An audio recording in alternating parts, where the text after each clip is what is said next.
Cadet college एक ऐसा college जो जवानों को एक उम्मीद देता है, अदर रैंक्स को एक उम्मीद देता है कमीशन अफसर बनने की।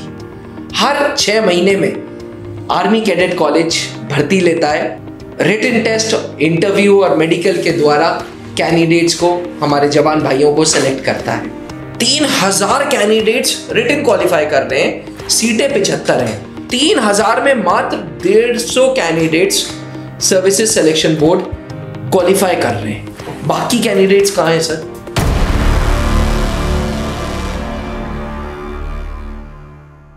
अक्सर सर्विस एंट्री के बैचेस में, जो आपके ऑनलाइन बैचेस में चलते हैं, उसमें मैंने देखा है कि सर्विसेज सिलेक्शन बोर्ड एक टैबू है, उनको डर बैठा हुआ है।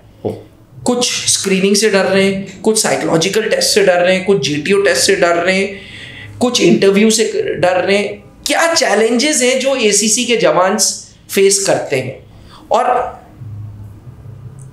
एक एक टेस्ट पे ज्यादा बात तो नहीं करूंगा वरना वीडियो घंटों की हो जाएगी। एक एक दो चैलेंजेस ही आप बताएं। बिल्कुल। और ये सेशन में आपसे इसलिए रखना चाहता हूं बिकॉज आपका विशेष इंटरेस्ट होता है सर सर्विस एंट्री में, विशेष करके एसीसी में, बिकॉज ये यंगस्टर्स हैं और यंगस्टर्स को इनकी यूनिट भी फोकस कर रही है। सीओ साहब भी धक्का मार रहे हैं। हम लोगों को खुद HRDC कैंप्स ने इनवाइट किया हुआ है सर। बिल्कुल। आर्मी के अलग अलग यूनिट्स ने हम लोगों को इनवाइट किया हुआ है। बिल्कुल। तो इन दोनों सवालों का मेरे को आपसे आंसर चाहिए सर। पहला सवाल फिर से रिपीट करता हूँ, 3000 के करीब एसीसी कैंडिडेट्स रिटन क्वालिफाई कर रहे हैं, ओवर 3000 कैंडिडेट्स, लेकिन 75, 100, 125 ज्वाइन कर रहे हैं सर। हाँ। बाकी कहाँ गए सर?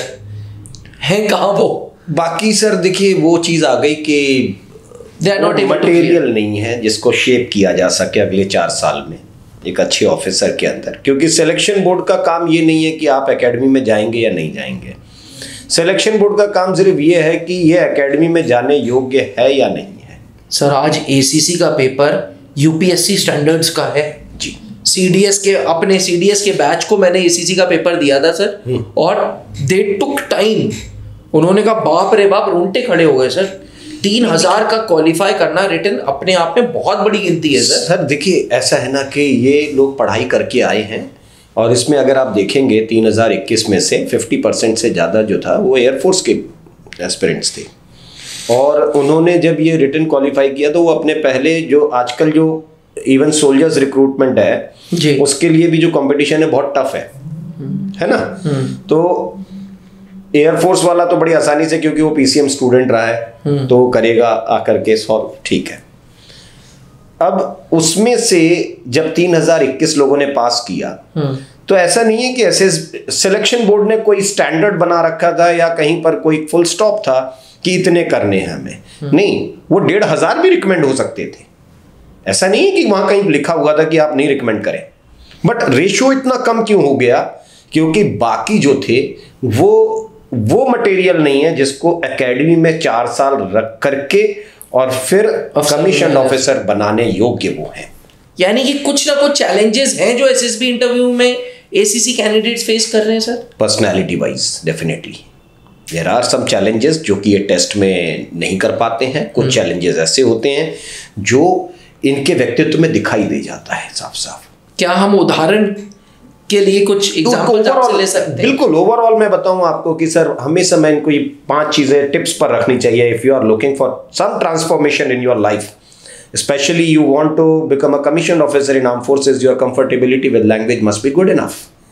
तो आपकी बातचीत करने का तरीका, खुले मन से बातचीत कर पाए, अपनी बात को बेझिझक रख पाए। तो देखिए, अब जो बेझिझक रखने गया वो बहुत केयरलेस सा दिखाई देता है, उसको पता नहीं कैसे शब्दों का यूज किया जाए। तो ये मस्ट बी एलिगेंस ना, इतना एलिगेंस होना चाहिए आपकी बातचीत में। एक फिर दूसरा, इनका जो IQ लेवल, तो IQ लेवल वाइज ये ठीक होते हैं।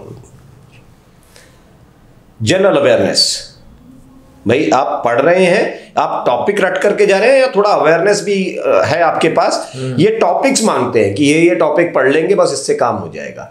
थोड़ा अवेयरनेस अपने अंदर से बढ़ानी चाहिए। बट जो मेजर प्रॉब्लम मैंने देखी sir ji, their mental health is one big question mark, one big challenge, and second is their liveliness. खुश मिजाज नहीं रह जाते। क्योंकि इसका एक कारण भी बताऊं, ये जो यंग सर्विंग सोल्जर्स हैं, अभी ज़्यादा नौकरी नहीं होती है इनकी, ये जैसे रेजिमेंट में जाएंगे तो काम का प्रेशर आएगा, है ना। यंगस्टर्स से तो उम्मीद ही करते भाई। आप अगर यंगस्टर हो और आप रेजिमेंट में आए तो आप मतलब सबसे पहले खड़े हो काम के लिए। आप वर्किंग जाना है तो आप ही जाओगे, क्वार्टर गार्ड की ड्यूटी लगनी है आप ही की लगनी है, कहीं और ड्यूटी लगनी है वहां आप ही लगनी है, ठीक है। कई कई जगह ऐसा भी होता है कि सर 2-2 3-3 रात लगातार ड्यूटी चल रही है आपकी, तो आप वो काम तो करेंगे ही करेंगे, और उसके बीच में आपने सपना देख लिया। अब देखिए, एक यंगस्टर जब कमीशन की तरफ देख रहा है और उसकी आप 4 दिन लगातार ड्यूटी लगा दो तो वो डिमोरलाइज्ड हो जाएगा, कहेगा यार ये तो मेरे को आगे बढ़ने नहीं देना चाहते हैं। शायद कभी कभी ये नेगेटिव ख्याल पाल लेते हैं कि ये जानबूझ के ऐसा कर रहे होंगे। अफसर तो चाहते ही नहीं कि हम जवान भाई अफसर बने। ये बहुत ये बीएचएम मेरे से चिढ़ता है, इस वजह से जानबूझ के मेरी ड्यूटी लगा दी गई है, ऐसा कर दिया है। ये परेशानियां ढूंढने लग जाती हैं, और जैसे ये परेशानियां ढूंढने लग जाएंगे इनके व्यक्तित्व में अपने आप ये आ जाता है और ये लाइवलीनेस इनके नीचे गिर जाती है। तो ये बड़े चैलेंजेस हैं इनके पर्सनैलिटी वाइज। क्या सर हम इसको एसएसबी बोर्ड से रिलेट कर सकते हैं? अगर जो मेरा दूसरा सवाल था कि सर्विसेज सिलेक्शन बोर्ड में क्या चैलेंजेस फेस कर रहे हैं एसीसी के कैंडिडेट्स आज के time in terms of all 4 parts, मैं चारों टेस्ट की बात करूंगा, एक चैलेंज, ज्यादा नहीं बोलूंगा, एक जी।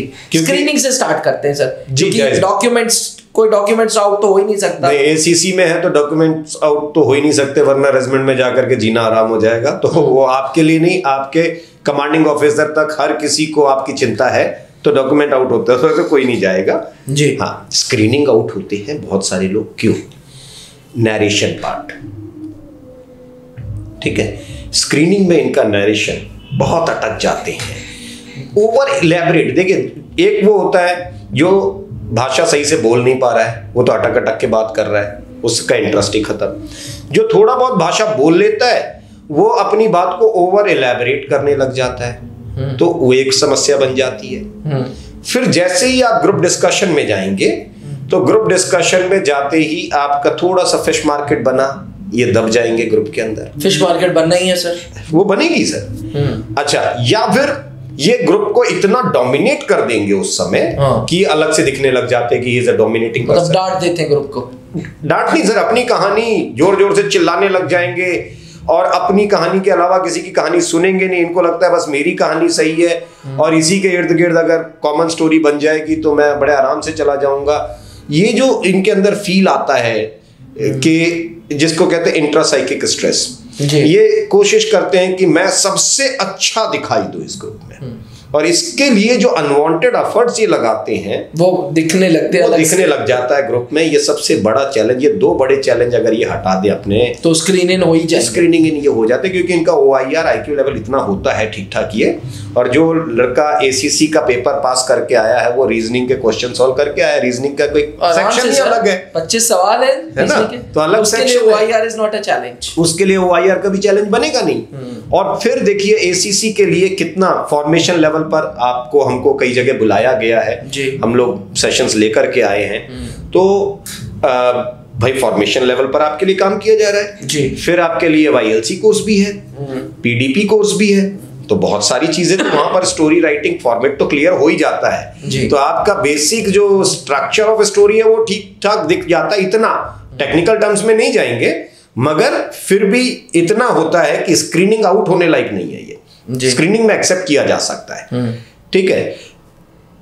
मेजर जो स्ट्रेस है या चैलेंज है इनके लिए वो है इनका narration part and their participation in group discussion. ये 2 चीजें। चलिए, ये मान लेते हैं कि इस पे काम करके वो स्क्रीन इन हो गए, तो क्या साइकोलॉजिकल टेस्ट बिल्कुल चैलेंज नहीं है आज ACCS? बहुत बड़ा चैलेंज है, बहुत बड़ा चैलेंज है सर। क्या गलत कर रहे हैं वहां पे?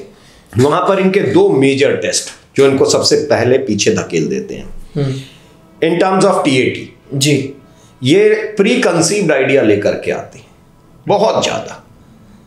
ऐसा लगता है कि ये जो कहानी लिख रहे हैं वो उस पिक्चर से इंटरप्रिटेटेड कहानी नहीं है, ये अपनी कहानी में उस पिक्चर को जबरदस्ती डालना चाहते हैं। मतलब रटी रटाई कहानी है, बिल्कुल प्री कंसीव्ड। इनको सोशल मीडिया प्लेटफॉर्म से, किसी किताब से जो कहानियां पढ़ लेते हैं वो बस आकर के चिपकाने से इनको मतलब है। तो वो बहुत हद तक ये प्री कंसीव्ड आइडियाज कैरी करते हैं। अच्छा, ओके। टीएटी में इनका जो सबसे बड़ा चैलेंज है, क्यों? Thematic perception test is test of your imagination जी।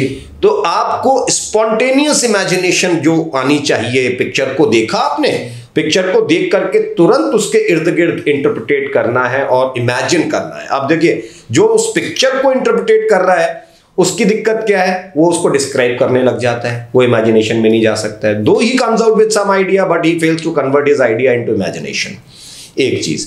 अच्छा, दूसरा, जो इमेजिनेशन की चीज ज्यादा रख लेता है, जिसकी इमेजिनेशन ठीक होनी चाहिए, अब जो उसके ऊपर काम करता है वो पिक्चर से लेना देना नहीं रखता है। वो कहता है कि मैं तो अपनी इमेजिनेशन लिख दूंगा, प्री कंसीव्ड आइडिया जो लिख करके आया हूं वो लिख दूंगा। दोनों के बीच का रास्ता चाहिए, ठीक है। उस पिक्चर के इर्द गिर्द आप कहानी के को इंटरप्रिटेट करें और फिर इमेजिनेशंस में कन्वर्ट कर लिए, दोनों चीजें चाहिए वहां पर। तो टैट में ये गलती हो रही है। दूसरा जो है WAT जो टेस्ट है इनका, WAT में ये क्या करते हैं कि बहुत सारे जो वर्ड्स हैं ये स्टेटमेंट्स ज्यादा लिखते हैं, सेंटेंस मेकिंग टेस्ट बनाते हैं ये लोग। अच्छा। ये वर्ड एसोसिएशन टेस्ट है, ना कि सेंटेंस मेकिंग टेस्ट है। तो ये स्टेटमेंट लिख देते हैं ज्यादा से ज्यादा। ACC एंट्री की ये बड़ी कमी देखी है। तो ये दो चैलेंजेस इनके साइक टेस्ट में आते हैं। बिल्कुल। GTO टेस्ट में दो आपने पहले भी बात की है, लेकिन आपने पहले बात की थी हमने ग्राउंड को लेके, टास्क को लेके, जहाँ पे हमने progressive group task, half group task, command task, final group task एक चैलेंज है। क्या सर ग्रुप डिस्कशन और ग्रुप प्लानिंग एक्सरसाइज भी गड़बड़ होती है? सर देखिए, GTO में इनके पास दो बड़े चैलेंज होते हैं, बहुत क्लियर मैं इनको कहूं। सबसे पहला चैलेंज होता है इनका फैक्टर 2, इनका ग्रुप बिहेवियर, सोशल एडजस्टमेंट। अच्छा। They are less adjustable people. Group में एडजस्ट कैसे होना है, कैसे घुलना मिलना है, ग्रुप के साथ काम कैसे करना है, ग्रुप बिहेवियर कैसा होना चाहिए, ये बहुत हद तक इनके अंदर नीचे दिखाई देता है। क्योंकि जो अंदर से तड़प है इनकी कि अब तो बहुत पास पहुंच गया कमीशन के, अब यहां से जिंदगी बदलने वाली है, तो वो एडजस्ट होने नहीं देती इनको। कहते कि बस अब क्या करना है, अब तो मैं ही मैं हूं। तो ये जो मैं है ना, ये बड़ी खतरनाक चीज है और इनके अंदर मैं बहुत दिखाई देता है। दूसरी चीज, जो एडजस्ट होना जानता है वो इफेक्टिव नहीं नजर आता ग्रुप में। वो इतना ज्यादा एडजस्ट हो जाता है कि इफेक्टिव नहीं रह गया ग्रुप के अंदर। तो दो फैक्टर, फैक्टर 2 एंड फैक्टर 3, जो इनको GTO में आगे जाने से बहुत हद तक रोकता है। कि one who is not adjustable, उसका तो बेसिक्स ही खराब है, ग्रुप में काम ही नहीं कर सकता। और दूसरा, जो एडजस्ट हो जाता है वो इफेक्टिव नहीं रह जाता है, जो इफेक्टिव रहता है वो एडजस्ट नहीं हो पाता है। दोनों की कमियां हैं, दोनों के बीच का रास्ता अगर ये निकाल ले तो इनके कई हद तक GTO के चैलेंजेस खत्म हो जाते हैं। सर मुझे याद है, मेरा एक सेशन ब्रिगेडियर नारायण सर के साथ हुआ था, who was the president of services selection board, who was 19 SS और त्रिशूल रांची में है वो जी। सर इंटरव्यू को देख के उन्होंने बोला था कि सर्विस एंट्री के साथ यार कुछ एक ये अप्रोच देखी गई है कि बहुत खुश नहीं रहते वो। खुश क्या सर, ये सहम जाते हैं। दो कारण इसके मैं बताऊं। एक तो जो स्ट्रेस इन्होंने अपनी छोटी लाइफ में देख लिया, नौकरी में आ गए, ड्यूटी लग गई, ये क्या। अब इनको पहली चीज तो ये क्या करते हैं, वह बातचीत करने नहीं आते हैं।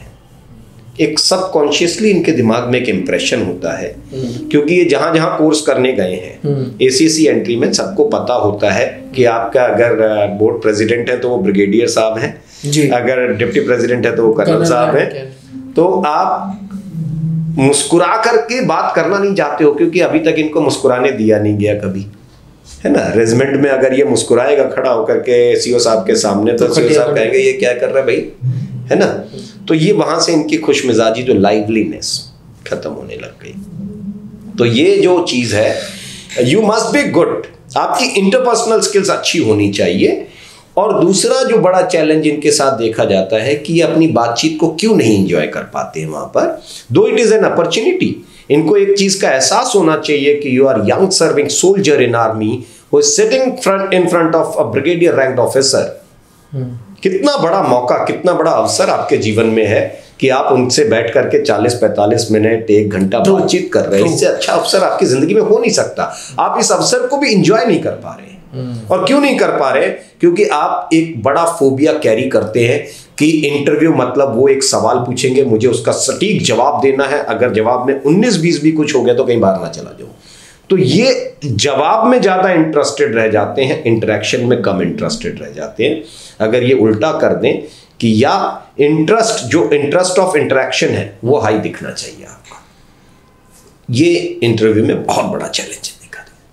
इन सारे कामों पे कर लें तो शायद बहुत हद तक चांसेस है कि सर फिर ये अपने आप आसानी से चीज़ों को पा लेंगे, अपने डिजायरेबल गोल्स को अचीव कर लेंगे। और पूरी यूनिट के लिए बड़ी गर्व की बात होती है सर, जब कोई बच्चा, कोई अदर रैंक्स का जवान एसीसी क्रैक कर ले तो। इस बात है सर, बहुत बहुत बड़ी बात। एसीसी एस्पिरेंट्स, ये वीडियो आपके लिए डेडिकेटेड है इस उम्मीद के साथ कि आप गलतियों से सीखें, आप जो आपके सीनियर्स ने गड़बड़ियां की हैं उससे सीख लें और उन पर्टिकुलर टेस्ट पे काम करें। इस काम के लिए, इस अपने ऊपर होमवर्क करने के लिए त्रिशूल डिफेंस एकेडमी आपका साथ देना चाहती है, पर शर्त ये आप अपनी ज़िंदगी के 21 दिन हमें दें। जी, मिनिमम 14 दिन और मैक्सिमम 21 दिन अगर आप हमें दें तो आपका जो प्री कंसीव्ड आइडियाज़ हैं, जो चैलेंजेस हैं, जो आज एसएसबी बोर्ड में एक रीज़न बन रही है आपको आगे बढ़ने से रोक रही है, उन सब पे हम काम करेंगे। हमारे एसेसर्स काम करेंगे, कर्नल पंकज साहब काम करेंगे, कैप्टन एसके सर काम करेंगे और आपको आपके गोल तक पहुंचाएंगे। मैं ये नहीं बोलता कि जो त्रिशूल में आता है वो सबके सब रेकमेंड हो जाते हैं, लेकिन ओवरऑल आप हमारे रिव्यूज पढ़िएगा, कभी गूगल पे रिव्यूज पढ़ेंगे तो आपको सर की तारीफ देखने को मिलेगी, कर्नल पंकज सर की तारीफ देखने को मिलेगी। आज 21 साल हो गए, आप जैसे 650 से ज़्यादा बंदे फौज में अफसर बन गए through Trishul defence academy's SSB programme. Come and be a part of it. फिर भी किसी प्रकार के कोई डाउट्स हैं तो नीचे लिखे हुए नंबर पे संपर्क करें और याद रखिएगा, आपको ट्रेनिंग में कुछ पर्टिकुलर चीज़ें सिखाई गई थी जो वहाँ पे कहीं ना कहीं आपके लिए बाधा बन सकती है। तो 21 दिन हमें दें और सही ट्रेनिंग लें। सही ट्रेनिंग से आपके चांसेस ऑफ रिकमेंडेशंस बढ़ सकते हैं। इसी के साथ इजाज़त दीजिए, जल्दी नई वीडियो लाएंगे एसीसी एस्पिरेंट्स के लिए। तब तक के लिए अगर चैनल को सब्सक्राइब नहीं किया तो चैनल को सब्सक्राइब करें और बाकी जवान भाइयों तक भी ये वीडियो ज़रूर पहुंचाएं। थैंक यू, जय हिंद।